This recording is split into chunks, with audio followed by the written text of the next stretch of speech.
Hi guys, எனக்கு ஏன் இந்த ஃப்ளேவர் கேக் மட்டும் அடிக்கடிக்கு ஆர்டர் வருது அப்படின்னு சொல்லிட்டு சுத்தமாக புரியலைங்க.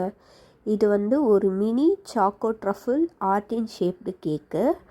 இந்த குட்டி கேக்கில் இந்த குட்டி ஆர்ட் எடுத்துகிட்டு வரத்துக்குள்ளே நான் படாத பாடுபட்டுட்டேன். என்னோடய ஃப்ரெண்டுக்கு ஆனிவர்சரி வேலண்டைன்ஸ் டே அன்றைக்கி. ஸோ அதுக்காக வந்து அவன் ஆர்டர் பண்ண கேக் தான் இது. இந்த டிசைனை பற்றி நான் கண்டிப்பாக சொல்லியே ஆகணும்.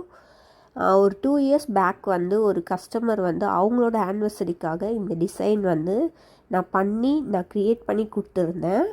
அதே டிசைனை கிட்டத்தட்ட வந்து 10 டைம்ஸ் கிட்ட நான் பண்ணிட்டேன். யாரெல்லாம் என்னோடய இன்ஸ்டாகிராம் பேஜில் பார்க்குறாங்களோ அவங்க எல்லாருமே வந்து இந்த டிசைன் தான் வேணும் அப்படின்னு சொல்லிட்டு பர்டிகுலராக கேட்குறாங்க. இந்த 2 பொம்மைக்காக தான் எல்லோரும் அப்படி கேட்குறாங்க அப்படின்னு சொல்லிட்டு எனக்கு தோணுது. உங்களுக்கு என்ன தோணுது அப்படின்னு சொல்லிட்டு கமெண்ட் செக்ஷனில் சொல்லுங்கள். அது மட்டும் இல்லாமல் இந்த கேக்கோட டிசைன் எப்படி இருக்குன்னு சொல்லிவிட்டும் கமெண்ட் செக்ஷனில் சொல்லுங்கள். உங்களுக்கும் இந்த மாதிரி கேக் ஆர்டர்ஸ் கொடுக்கணும் அப்படின்னு நினச்சிங்கன்னா கீழே இருக்க என்னோடய பேஜுக்கு டிஎம் பண்ணுங்கள். ஃப்ரெண்டோட ரிவ்யூவும் இந்த வீடியோவில் ஆட் பண்ணியிருக்கேன். தேங்க்யூ.